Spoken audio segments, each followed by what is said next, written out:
Primero, buenas tardes a todos y gracias también por la fidelidad a este ciclo de conferencias. Empezamos hoy la cuarta de las 8 conferencias de ese infinito en pie, conferencias dedicadas a comentar poemas de Góngora, pues algunos muy trabajados, otros menos, pero estamos comprobando que siempre hay algo nuevo que se puede decir.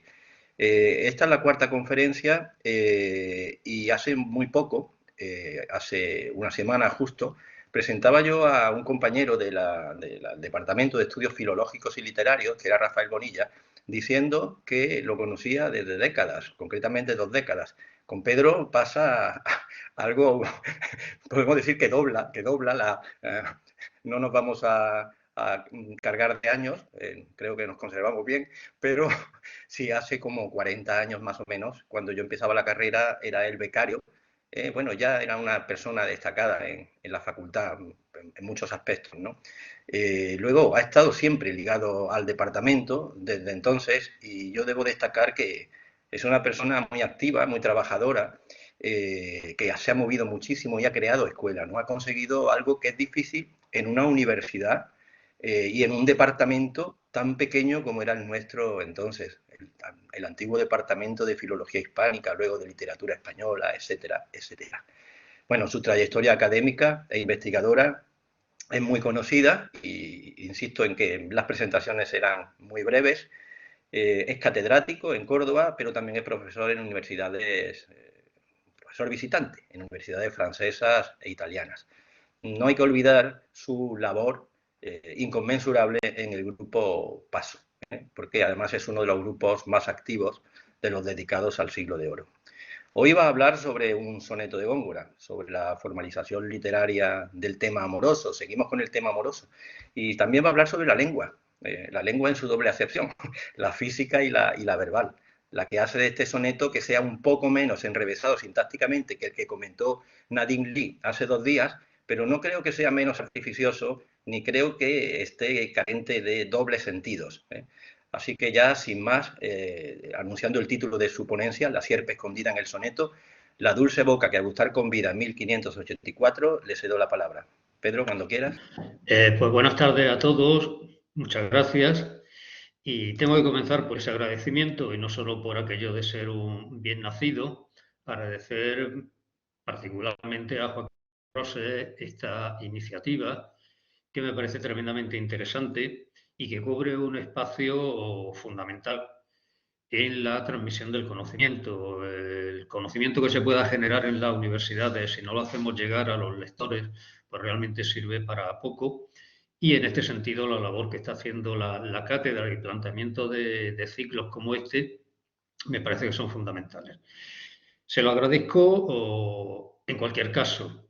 Algo más por el hecho de que haya contado conmigo, haya corrido el riesgo de traerme a hablar de un soneto de Góngora, que hago con mucho gusto por la afición al autor, porque forma parte de mi trabajo y porque es una ocasión estupenda para estar reunido, aunque sea en la pantalla, con tantos amigos como están presentes y colegas admirados que saben mucho más que yo de esto y de muchas otras cosas. Hablando de colegas y de admiración, pues tengo que comenzar evocando, ya lo ha hecho también Joaquín, la intervención de Nadine Lee el martes pasado, que nos dejó un finísimo análisis de ese soneto Claro Honor del líquido elemento, en el que reveló a través de sus mecanismos textuales cómo en este soneto tan temprano, de un Góngora muy, muy joven, el texto deja el arroyo convertido en un lienzo y a la amada reducida a un reflejo en la agua huidizas.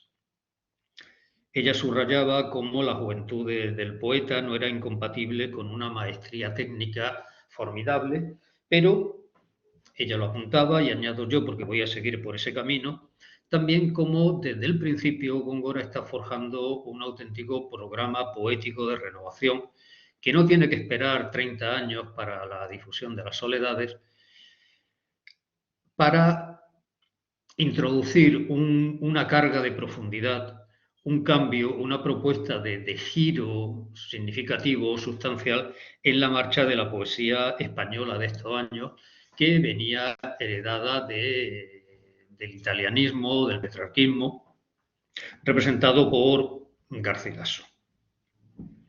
Góngora lo que hace es mantener la presencia y el peso de esos modelos, pero sobre todo utilizándolos para una profunda reelaboración de sus tópicos, una reescritura de todo ese material de la tradición para generar con él una gramática poética, sigo utilizando términos y conceptos de Nadine Lee, pero una gramática poética que también se traslada al discurso.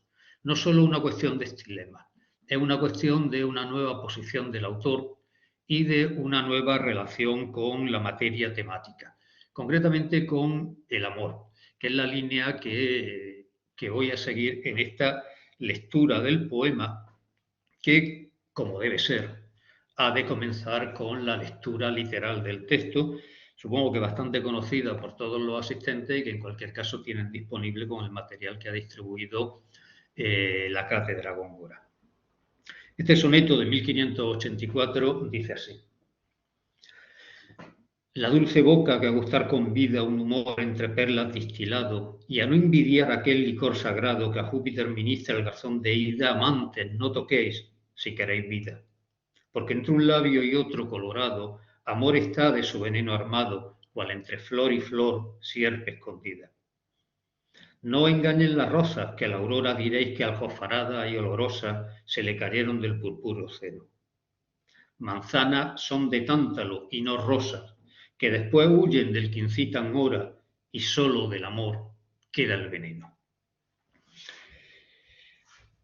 El soneto ha sido objeto de numerosos comentarios, muy bien recogido y situado en la reciente edición de los sonetos por Juan Matas, y yo obviamente no voy a corregir ni a enmendar esos comentarios, sino que los voy también, como Góngora con la tópica, reutilizar para orientar algunas de sus aportaciones fundamentales. Aunque no se refería directamente a este soneto, sí quiero destacar el paralelismo con los rasgos que Nadine Lee señaló con la gramática del soneto de 1582. Sobre todo esa polaridad entre los elementos del extremo, que en este caso vienen representados por dulce y veneno. Dulce, después del artículo, es el primer término que aparece en el soneto, la dulce boca, y que tiene una proyección antitética en el veneno que cierra el soneto. De manera que el soneto queda enmarcado por estas dos palabras, dulce, veneno, que forman un oxímoron, una contradicción in terminis, que es lo que Góngora va a desarrollar y va a explotar a través de esta reelaboración de algunos de los elementos característicos del amor, pero introduciendo cambios sustanciales respecto al tratamiento que había tenido en la poesía anterior. Quiero destacar también cómo aparecen en posición muy cercana, en los versos 2 y 3, dos términos sustantivos y además con una epanadiplosis, porque acaban, serían términos en rima, que son humor y licor, que los que oyeran a Nadine Lee recordarán cómo ella señalaba ese uso peculiar que Góngora hace de húmedo y líquido, con ese paréntesis que media entre el soneto de 1582 y las soledades de 1612. Aquí no son los adjetivos, sino que son los sustantivos los que aparecen muy cercanos y en una posición entre la sinonimia, pero también con alguna distinción. Y además aparecen engarzados con ese otro adjetivo, con ese adjetivo que es el término distilado, que obviamente tiene que ver con el licor y que como tal apunta, introduce la figura de Ganimedes.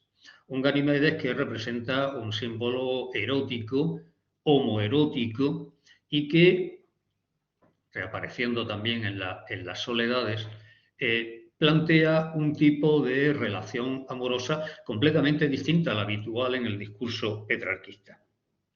Pero además esa insistencia en el humor y en el licor plantea una revisión de la imagen acuática de la fluidez.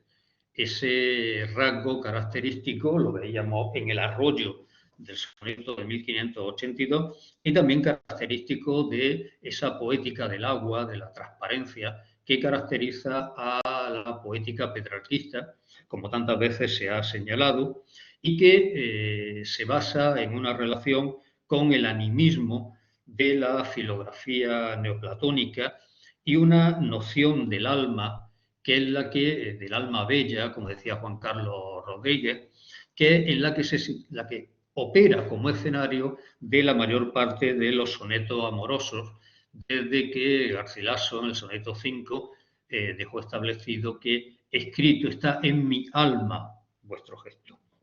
Aquí no vamos a asistir a una presencia del alma, sino todo lo contrario, del cuerpo. Y de un cuerpo muy particular. Para ajustarme al tiempo, me voy a centrar en algunos elementos que destaco a partir de la comparación con ese soneto de Torcuato Tasso que se ha señalado en múltiples ocasiones como fuente más o menos directa de este soneto de Góngora. Me refiero al soneto que comienza quel labro que le rocian colorito. En este primer endecasílabo del soneto italiano nos encontramos con tres elementos, labro, labio, roce, rosas y colorito, que prácticamente se esfuman en el soneto de Góngora, salvo esa presencia de colorado en el verso 6, porque son sustituidos por otros elementos que trasladan el soneto a un universo semántico y conceptual completamente distinto. El labio italiano se ha convertido ahora en humor. El labio, la boca, ha destilado el humor que empieza marcando el soneto. Las rosas han sido sustituidas por las perlas. Y el rasgo cromático, visual, de colorito, queda sustituido por el adjetivo dulce. Hay un desplazamiento de los elementos sensoriales. El paso del labio al humor establece la presencia de lo líquido. Las rosas, sustituidas por las perlas, nos sitúan en un campo metafórico muy preciso, mientras que colorido, sustituido por dulce, nos habla de una transformación en el discurso sensorial. De manera que Góngora utiliza esto y además lo mezcla con una sinestesia, porque empieza hablando de la dulce boca, pero ya en el segundo cuarteto, después de ese largo paréntesis del primer cuarteto, la dulce boca no toquéis. Con lo cual, el licor ya no es algo pensado para ser gustado, sino que se materializa en algo que se toca, algo que está muy lejano de la actitud del amante neoplatónico. Y esa sinestesia está relacionada con una advertencia: no toquéis si queréis vida. Porque tocar implica un riesgo de muerte, un movimiento que nos lleva del gusto de lo dulce al veneno, de la vida a la muerte, como sanciona rotundamente el verso final: solo y solo del amor queda el veneno. Vamos a detenernos en estos elementos: el dulce, la perla y el humor. Dulce introduce un campo semántico que tiene una isotopía continuada a lo largo del poema, porque se relaciona con licor, con gustar y con manzana, pero también en el fondo con el veneno. El veneno es algo que se toma como se toman los alimentos o dulces. Esto, como ya he señalado, significa un giro en la elección de lo sensorial en este universo poético de Góngora, que ya no está marcado por la vista, como en la ortodoxia neoplatónica, sino por un sentido mucho más sensual. ¿El del gusto o el del tacto? La dulce boca y tocar.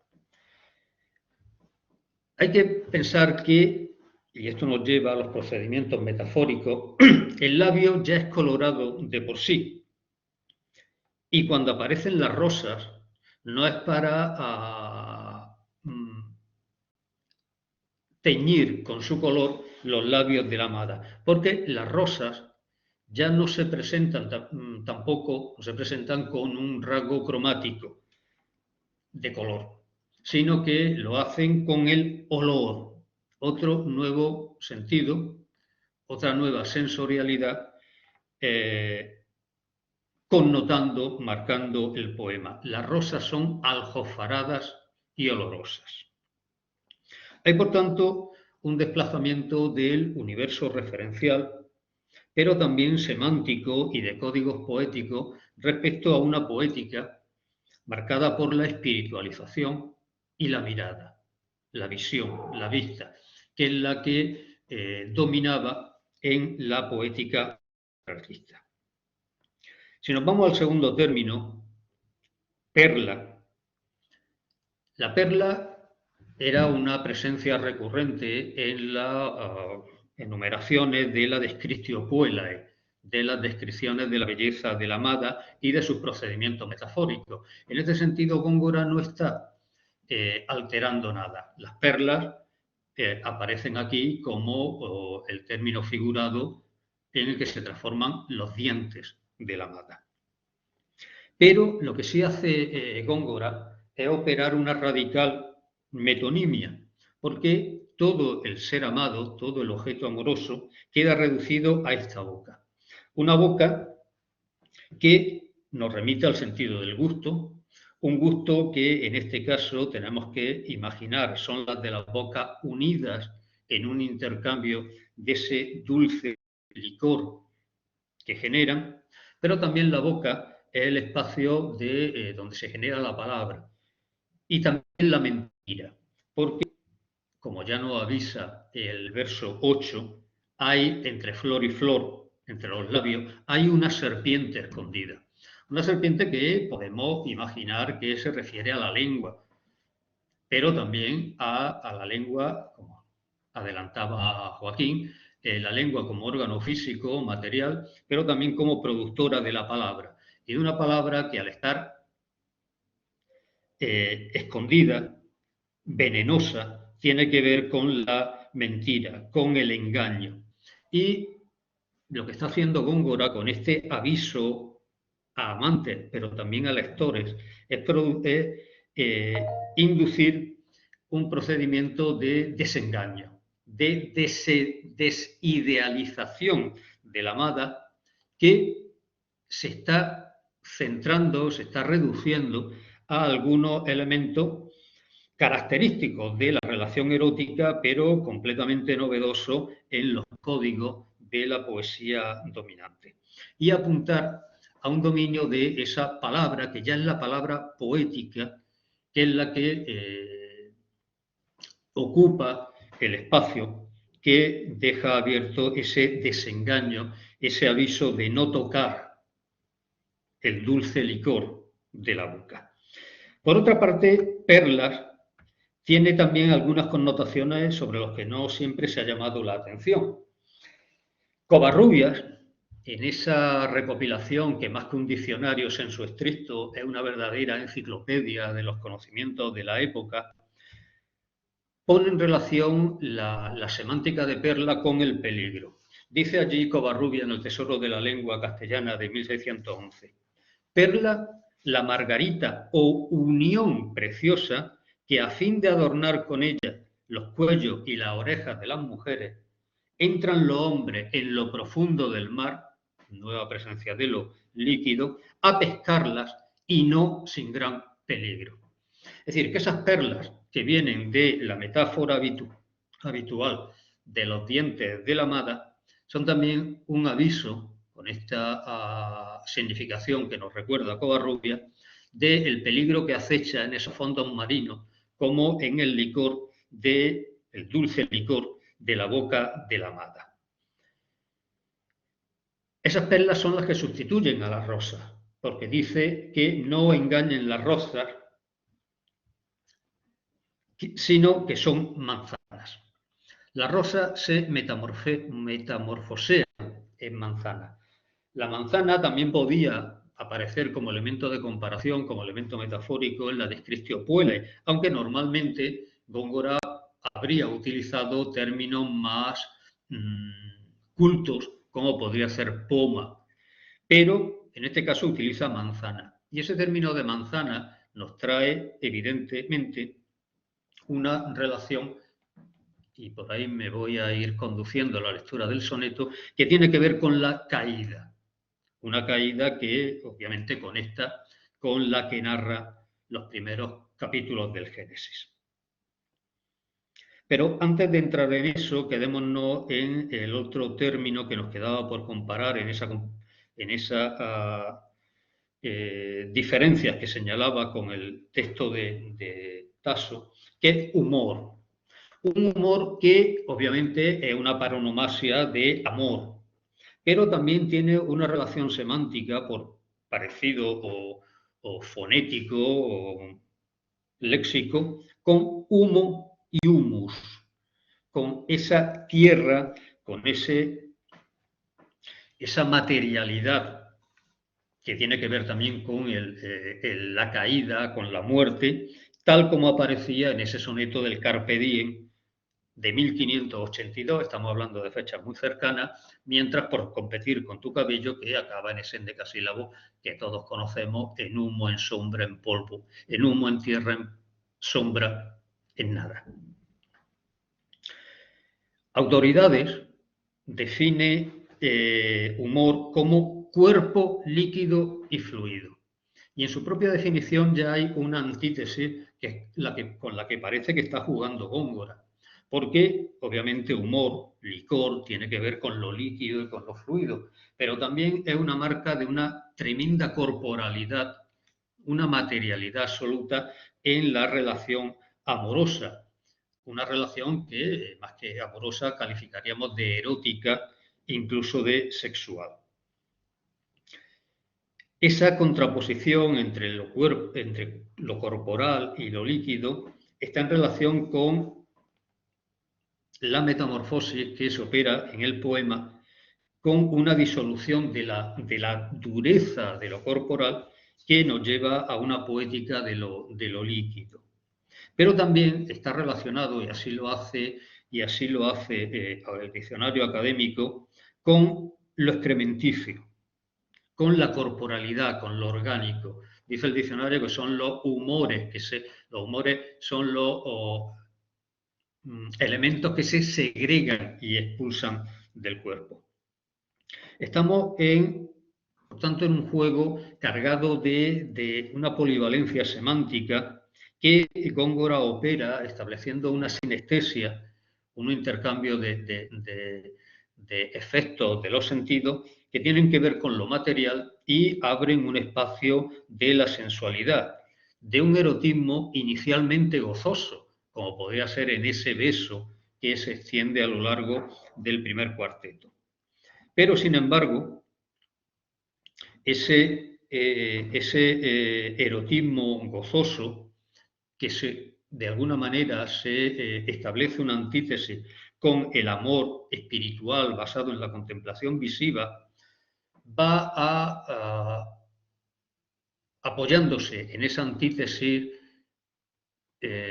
sobre la paronomasia de amor-humor, va a establecer un juego que conduce a esa consideración final de que el licor que se gusta se convierte en un veneno. Bien, vamos a concluir apuntando hacia una lectura del significado de este soneto, en el que obviamente Góngora está operando con la imitación compuesta y que supone una profunda revisión del concepto de soneto amoroso con que lo incluyó Chacón en su recopilación y que afortunadamente es una categoría crítica, esta de la temática, que se está superando y así, vuelvo a citar la edición de Juan Mata, evita caer en esta trampa. Porque obviamente este es un soneto que habla de relaciones eróticas, pero que está completamente fuera de la codificación amorosa de la poesía anterior. Si lo neutralizamos con ese término de amoroso, estamos perdiendo gran parte de la propuesta poética que Góngora está formulando. El amor aparece como un veneno y ahí es donde entra en relación con otros dos términos fundamentales en el poema, como son la manzana y la serpiente. La manzana envenenada, que llegará hasta el cuento de Blancanieves, pero que también obviamente tiene que ver con la manzana que Eva le ofrece a Adán y que implica la caída, la pérdida del paraíso. Una pérdida del paraíso que es inducida por Lucifer en forma de serpiente. De forma que ese verso 8, cual entre flor y flor, sierpe escondido, después de hablar de las manzanas, perdón, antes de hablar de las manzanas que relaciona con Tántalo, no está remitiendo al episodio que narra Ovidio en la Metamorfosis y que recupera a la referencia de Virgilio en la égloga tercera de la serpiente Inerva latet anguis, la serpiente que yace, que se esconde entre las flores y que es la que muerde a Eurídice mientras es perseguida por Aristeo, que es la que conduce a Orfeo, el marido de Eurídice, al infierno. Pero la manzana, en primer lugar, de manera textual, Góngora la relaciona con Tántalo. Pero Tántalo está también cargado de significado. No nos podemos quedar solo en esa imagen que consagra desde los emblemas de Alciato de la figura condenada al infierno con esa tortura que supone estar sumergido con el agua, aparece otra vez lo líquido, hasta la boca, preso del hambre y que no puede alcanzar unas manzanas que se ofrecen a su vista y que rehuyen su mano. Porque es que Tántalo tiene también otras connotaciones, como señalan algunos mitógrafos, como Boccaccio o más cercano a Góngora, Pérez de Moya. Porque Tántalo se conoce por ser invitado a banquetes por los dioses y, jactándose de ello entre los mortales, fue revelando los secretos que había oído en la mesa. Y no contento con eso, robó algo de néctar y ambrosía, el licor sagrado que administraba Ganimedes a Júpiter, y lo repartió entre sus amigos. Incluso en algunas versiones minoritarias del mito se le hace a Tántalo responsable del rapto de Ganimedes. Con lo cual vemos cómo Góngora está trabando todos estos elementos, cargando de significado toda esa mitología clásica evocada, pero al mismo tiempo, y con la clara relación con los castigos infernales, ese infierno al que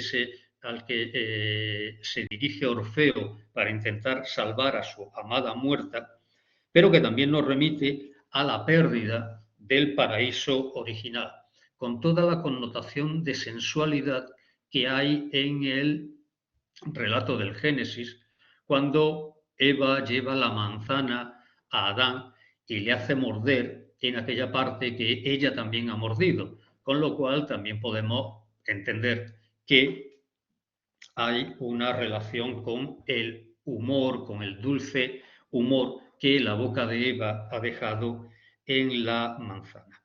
Todo ello decía con una connotación de sensualidad que Góngora, en este poema, rápidamente va a subvertir, va a cuestionar desde el aviso del segundo cuarteto, amantes no toquéis si queréis vida, que podemos poner en relación con otros textos cercanos donde hay una actitud, por ejemplo, de cierta ataraxia estoica, de voluntad de alejarse o alejar de sí las pasiones, como ocurre en la composición de Déjame en paz, amor tirano, o incluso cuando somete a la relación amorosa a un tratamiento burlesco, como en la letrilla Traten otros del gobierno, del mundo y sus monarquías, donde entre otras cosas recuerda que, o afirma que seamos Píramo y Tisbe, mi pipa y yo.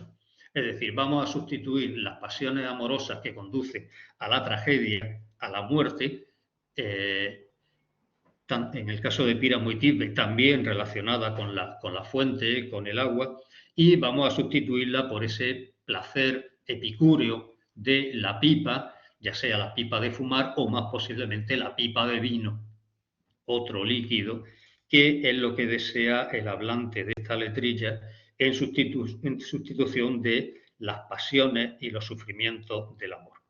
De manera que, conectando todos estos elementos, vemos cómo Góngora, a través de estos procedimientos que tienen que ver con el desplazamiento de los códigos sensoriales, está invirtiendo la filografía platónica y, sobre todo, y es lo que nos interesa, subvirtiendo la poética que se sustentaba en esa teoría del amor espiritual basada en la transparencia, en el camino, en la elevación espiritual que el amor introduce en el amante.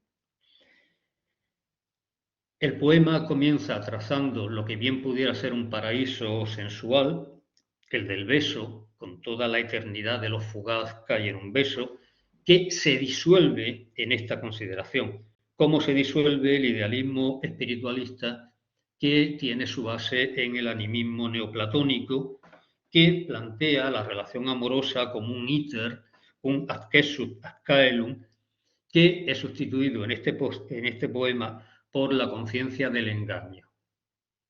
El engaño que está latente en esa serpiente escondida, una serpiente escondida entre las hierbas,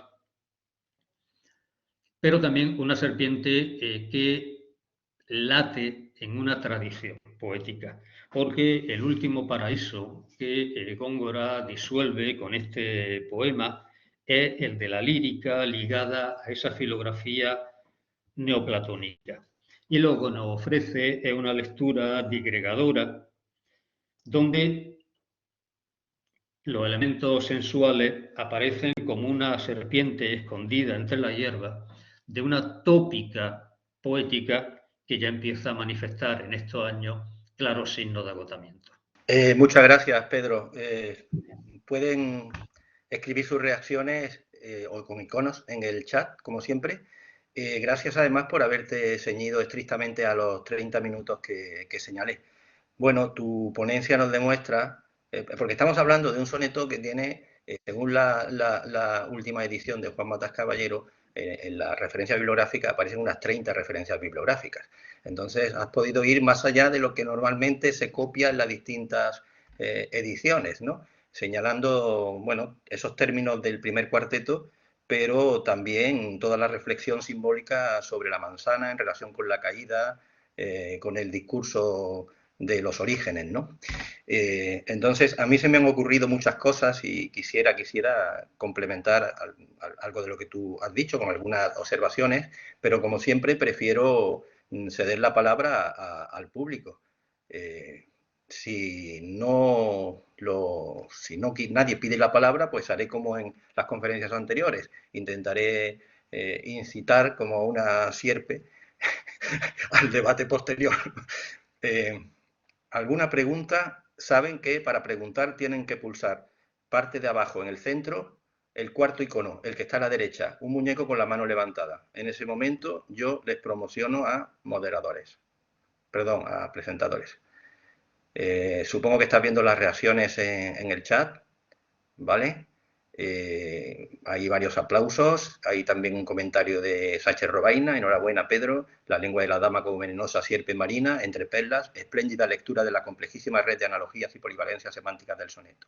Muy interesante, muchas gracias, aplausos, muchas gracias Pedro, siempre se lee con nuevos ojos. Gracias, estupendo. Bien, ¿nadie se anima a preguntar? Bueno, a ver si después de lo que voy a decirle a Pedro y su respuesta hay más participación. Fíjate, me ha interesado mucho que te hayas apegado tanto al texto desde el principio, ¿no? Y señales algunas cosas como lo del humor y el licor, que, bueno, recordamos todos el artículo de Andrés Sánchez Robaina, Córdoba o la aurificación. esta secuencia OR no solamente aparece ahí, sino que luego aparece en colorado, y luego aparece en flor y flor, olorosas. Es curioso, ¿no? No es solo Córdoba o la Urificación, sino que también vemos estos sonidos en otros poemas de Góngora. Parece que tenía cierta predilección por esta secuencia fónica.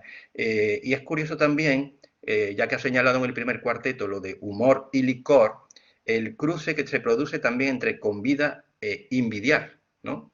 Convida e invidiar. Aparte de las resonancias que puede tener al final de ese verso con vida, ¿no? Con vida separado.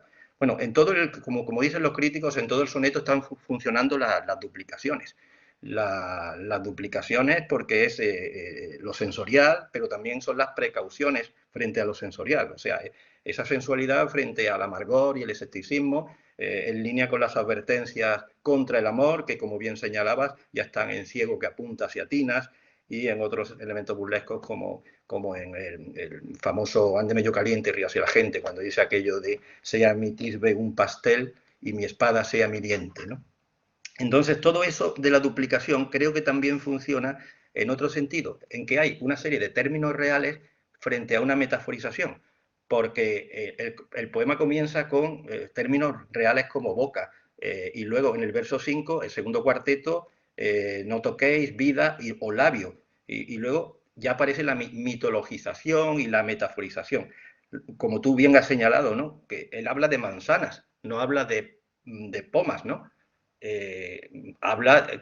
Utiliza términos reales. Entonces, esa bifurcación está ahí, igual que está en la duplicación de flor y flor, porque además remite a los propios labios, ¿no? Que son dos. A mí esas dualidades me sugieren muchísimas cosas, ya que, porque la pregunta es, ¿qué es el amor? Pues lo que está escondido entre las dos flores de los labios, o sea, la lengua, pero es que es también la serpiente, o sea, la lengua es una serpiente, y también, en buena lógica, el amor es una serpiente. ¿Y qué lengua tiene la serpiente? La serpiente tiene una lengua bífida, como las dos caras del amor. No sé, son sugerencias que me han provocado tu lectura, ¿no? Tan simbólica, sobre todo en la segunda parte de tu ponencia. No sé, son algunas reflexiones, como te digo, para sobre todo a ver si alguien más se anima y añade algo más a tu comentario. Aunque, por supuesto, en la versión por escrito se puede añadir mucho más. Aquí hay que seleccionar obligadamente. ¿Preguntas? O Pedro, ¿querías comentar No, algo sobre esto?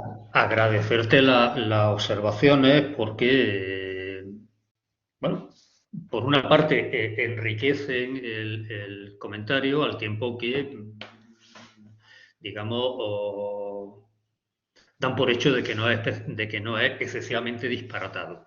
Sí, claro, he intentado seguir, partir de la propia materialidad del texto, de sus formulaciones, pero intentar elevarlo a otro tipo de consideraciones. Me he apoyado mucho en todo lo que han señalado los investigadores anteriores, pero lo que quería era situarlo en esa posición de trascendencia poética. Es decir, lo que está Góngora, además de una reflexión sobre el amor, la que luego volveré, tú lo has señalado bastante bien, es con ese cambio en la concepción del amor, lo que está sentando las bases de un cambio en la concepción poética. Es decir, está saliendo de la presencia de la sentimentalidad. De hecho, el yo que habla en este poema no es un yo enamorado.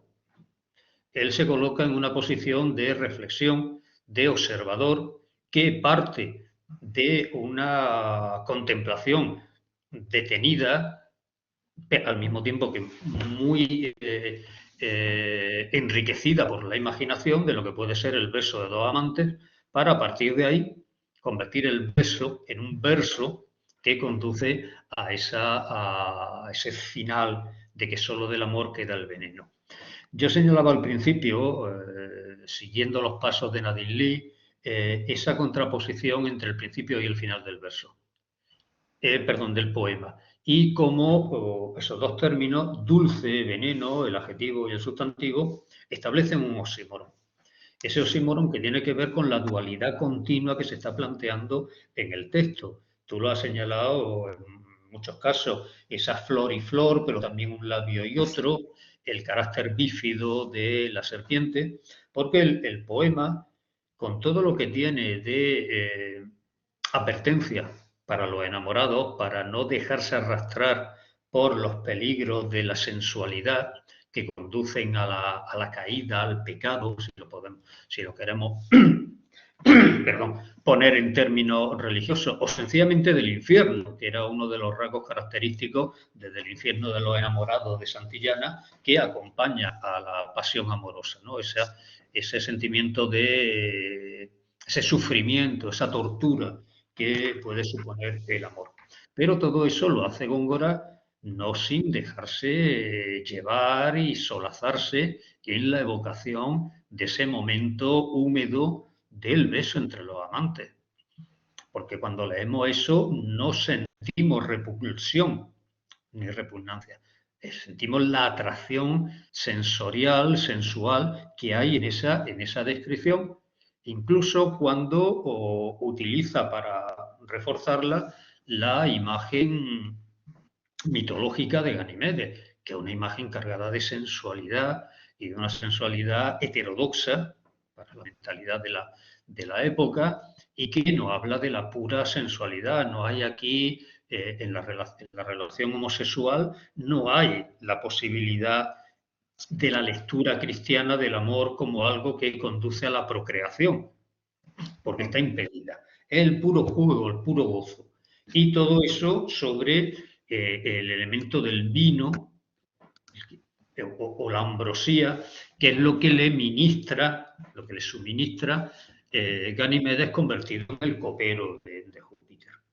Es decir, que hay esa tensión, esa dualidad muy gongorina que apunta ya a esa materialidad de manera mucho más trascendente a aparecer en las soledades y en parte en el Polifemo, y al mismo tiempo una revisión de la poesía que se basaba exclusivamente en la sentimentalidad de un alma superior, un alma iluminada por el amor. Esa letrilla, ese estribillo de letrilla que tanto cito, manda amor en su fatiga, que se siente y no se diga, más a mí más me contenta que se diga y no se sienta. Es decir, esa operación de Góngora de basar la poesía en la palabra y no en el sentimiento, que sin duda es algo que lo que debieron aprovechar los parnasianos de finales del XIX, está ya apuntado en este elemento, ¿no? Con esta revisión de la teoría de la imagen amorosa dominante en el momento. Sí, sí, además, fíjate que en ese sentido, por lo que has dicho, esa delectación, ¿no? En el placer, en el beso, en la saliva, en todo eso, coincidiría con el polémico libro de Buen Amor, ¿no? De Juan Ruiz, ¿no? Es curioso, ¿no? Esa conexión. Igual que cuando ha señalado la presencia del sujeto como testigo, esto nos recuerda inmediatamente lo que haría después en la canción de 1600, ¿no? Que envidiosos montes levantados. Es un procedimiento similar. Y en cuanto a las dualidades, veneno aparece 2 veces en el soneto. Amor aparece 2 veces en el soneto. Entonces, nunca se sabe lo que hay en la mente del escritor, ¿no? Del poeta, pero bueno, nuestra obligación como críticos es señalar esas ocurrencias, ¿no? Esas apariciones en el poema.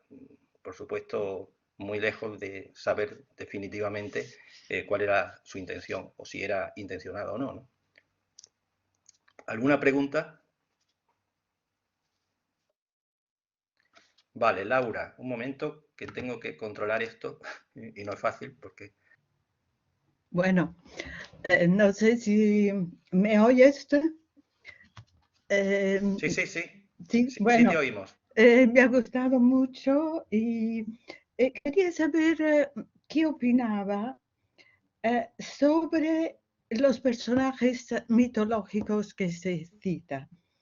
Es decir, hay Júpiter con Ganimedes, hay Tántalo, que se citan de alguna manera con un valor de ejemplo, de metáfora, es decir, no son personificaciones.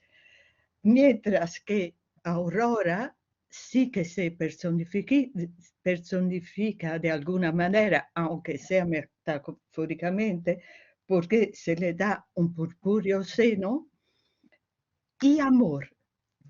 ¿Cómo lo ve amor? Porque en el último verso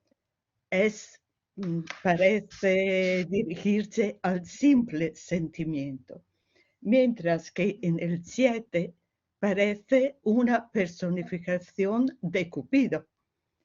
Cupido armado, como suele ser, pero sus flechas no son las acostumbradas que provocan el surgir de amor o de desamor, sino de veneno. O sea, de alguna manera lo cambia haciendo amor que provoca engaño. ¿Cómo ve esta diferente utilización del mito? Pedro. Chao, Laura, y gracias por la pregunta tan inteligente como cabía esperar y tan comprometida para encontrar una respuesta razonable. Estoy de No, acuerdo es, con... por ejemplo, amor. ¿Te parece que intencionadamente lo ha hecho personaje, digamos? No, estoy Porque completamente de acuerdo contigo y creo que habría que plantear en la edición del texto que ese segundo amor, el del verso 14, debería ir con minúscula. De hecho, aparece precedido por el artículo, el amor, mientras que como si fuese un nombre común, mientras que en el verso 7 aparece solo amor, sin artículo, como un nombre propio. Y obviamente ese amor remite a Cupido y yo creo que con esos saltos metafóricos, con esa metáfora compleja que caracteriza a Góngora, aprovechando la imagen del veneno, porque la tradición clásica hablaba de las dos flechas en el carcaj de Cupido, la de oro para enamorar y la de plomo para provocar el desdén, el desamor. Pero, claro, una flecha, también lo sabemos por las tácticas guerreras del momento, las flechas enervoladas, es decir, las flechas untadas de hierbas venenosas para provocar la muerte. De manera que a través de ese juego del veneno que aparece en la punta de la serpiente, perdón, en la punta de las flechas, como está en el diente de la serpiente, amor se convierte en un veneno. Ese Cupido que cuando Psique lo intenta ver incumpliendo la promesa que había hecho y la orden que le había dado el dios, aparece como un dragón, como una serpiente que va a devorarla. En este caso, esa serpiente, que creo que de alguna manera evoca el enroscarse de las lenguas en el primer cuarteto, nos está llevando por la vía de Virgilio, de Ovidio, Virgilio, pero también del Génesis, a esa imagen final que permite recoger al tántalo que no alcanza las manzanas y la manzana que provocó la pérdida del paraíso y que demostró su carácter venenoso. Entonces hay una complejidad bastante grande en la que, como tú señalas, la mitología referencial en distintos planos, pero también las figuras que aparecen ahí están cargadas de cierta ambigüedad, de cierta ambigüedad. La aurora aparece entre el día y la noche, es una mensajera que trae el cambio, que trae la luz y que por tanto disuelve los engaños, las sombras de la noche. Cupido aparece con esa doble dimensión que les dan las distintas flechas que tiene en su carcaj. Júpiter es el padre de los dioses, pero en su relación con Ganímedes es un preso de la lujuria y alterando todo orden. Y en última instancia, Tántalo remite a ese pecado, a esa hibris, a ese incumplimiento de las normas que siempre acarrea un castigo. Y que introduce otra referencia de las manzanas que sustituyen a las rosas de la aurora. Es decir, que la trabazón semántica, la interrelación explícita y sobre todo implícita, porque obviamente requiere un lector cómplice, un lector muy partícipe de todos estos códigos, de una intensidad tremenda en este momento. Bien, si no hay más preguntas, ya son las 8:30, pues vamos a cerrar. Estamos en el Ecuador del ciclo de conferencias. Hay un mensaje de chat nuevo. Es un aplauso. Ah, no. No, hay una pregunta una reflexión de Andrés Sánchez Robaina. Dice: me parece que es preciso avanzar en una interpretación filosófica de la poesía gongorina, en este caso su filosofía del amor. La lectura de Pedro va en esta dirección, sin duda. Este soneto significa una sensualidad heterodoxa contra convenciones petrarquistas y contra la simple sexualidad reproductora. Por eso el amor es terrible, terrible, peligroso. La sensualidad es vertiginosa, de ahí la inversión de la filografía platónica que Pedro comenta. Creo que Pedro tiene razón. Así que esta es la reflexión, no era una pregunta, de Andrés Sánchez Robaina. Bueno, atento al chat, porque Alfonso ha preguntado y luego va a preguntar Ulises. Y pregunta Alfonso que él puede decir con toda seguridad que cuando habla de veneno, habla de semen. ¿Comentarios, Pedro?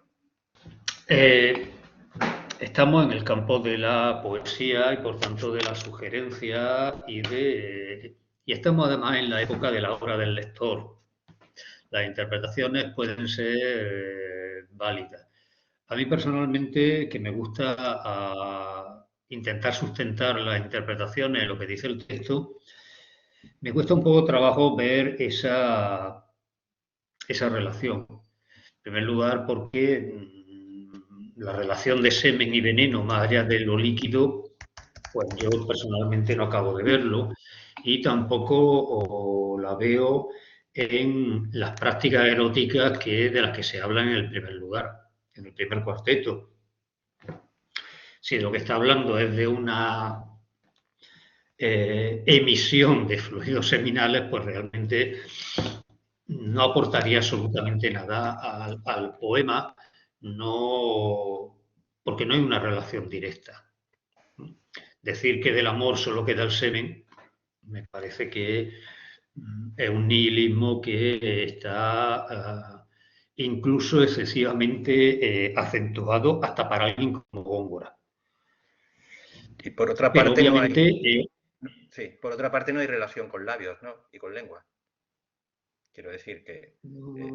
en el poema no. En el claro, poema no, claro, en el poema. O yo no la veo. Bueno, a ver si Ulises formula la pregunta, porque ahora, la pregunta de Ulises, solo quería decir, en relación con la interpretación del doctor Pedro y después la continuación de lo dicho por el doctor Sánchez Robaina, que me parece que esta nueva filosofía heterodoxa del amor de Góngora puede relacionarse con el libro cuarto del De Rerum Natura de Lucrecio, con la última parte, que dedica unos versos al peligro de la pasión amorosa. Bueno, esa es su reflexión. Estamos hablando entonces ahora sí, no de estoicismo, sino de lucrecianismo, epicureísmo, ¿no? A ver, Pedro. Pues agradezco la observación porque al hacer esta lectura del soneto no había caído en ese pasaje de Lucrecio, pero sí, y creo que lo he escrito en alguna ocasión, creo que hay mucho de lucrecianismo, de ese materialismo epicúreo, por ejemplo, en las soledades.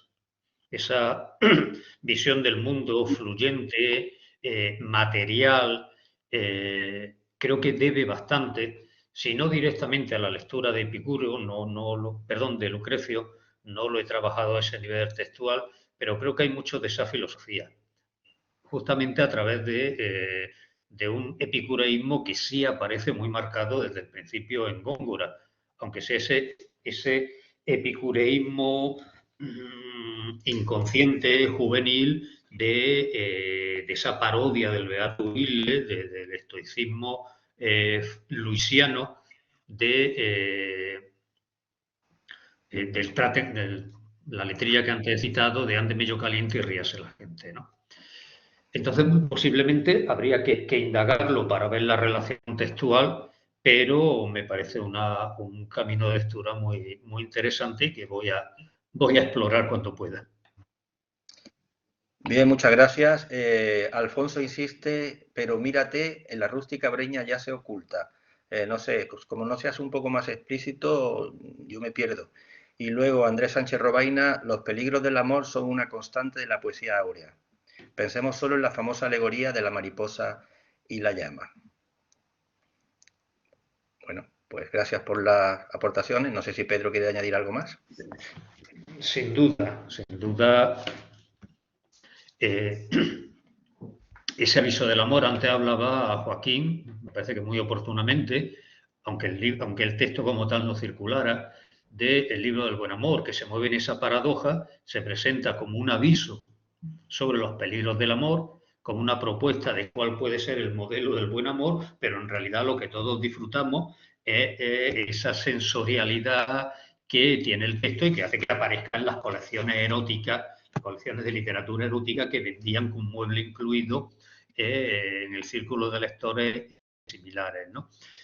Y obviamente ese aviso sobre los peligros del amor se convierte en un tópico, pero yo creo que donde está la poesía en los matices, en el tratamiento de ese tópico, ¿no? Por ejemplo, la imagen de la mariposa y la llama, estoy pensando en Soto de Roja, en el desengaño de amor en rimas, donde se produce esa metamorfosis y la mariposa que se quema en el fuego del amor acaba convertida en fénix. Es decir, hay una forma de trascendencia, incluso de, entre comillas, una muerte heroica o digna de la mariposa, donde no hay esos elementos de la materialidad o del materialismo, mejor dicho, que cabría poner en relación con el atomismo epicúreo de Lucrecio. Creo que no es incompatible el matiz que se podría ver en algunos textos conectando con una línea filosófica concreta con el hecho de que dialogue con una tópica dominante en el momento, ¿no? Y con una tradición heredada. Bueno, muchas gracias. Creo que es el momento ya de dar por concluida la sesión de esta tarde. Incluso nos han abandonado algunos asistentes porque quizás pues, hemos hecho esto un poco más largo, pero bueno, está bien. Creo que ha sido bastante fecundo el debate posterior, aunque haya quedado algunas cuestiones pendientes y hayamos tenido que luchar contra la tecnología, por desgracia. Hay incluso una aportación más de Alessandro Casol que dice: hay una insistencia en los líquidos del amor ya en el Cántico de San Juan. Se habla del mosto de granadas, de adobado vino, de emisiones de bálsamo divino, etc. ¿Puede haber alguna relación? Bueno, ya vamos a terminar con esta pregunta. Relación entre el Cántico de San Juan y todo esto del soneto. Pedro, cuando quieras. Muy rápidamente, yo lo veo como la relación entre dos primos hermanos. Es decir, los dos son reelaboraciones de una materia tradicional y en los dos hay una cierta coincidencia en el regusto por lo sensorial. Toda esa sensorialidad latente latente y patente del cántico espiritual. Pero obviamente el objetivo espiritual, el objetivo de Juan de la Cruz no tiene nada que ver con el de Góngora. Pero, volviendo a la metáfora de la fuente, creo que son dos poetas abrevando en la misma fuente y utilizando formas parecidas de tomar ese agua con el cuenco de sus manos. Muy bien, muy bien. Buena frase para terminar. Muy buena. Bien, vamos a despedir entonces ya la conexión y les recuerdo que seguimos el martes. No tendrá el interés que han tenido las conferencias anteriores, pero si quieren nos vemos el martes a las 7:30. Gracias, un saludo a todos.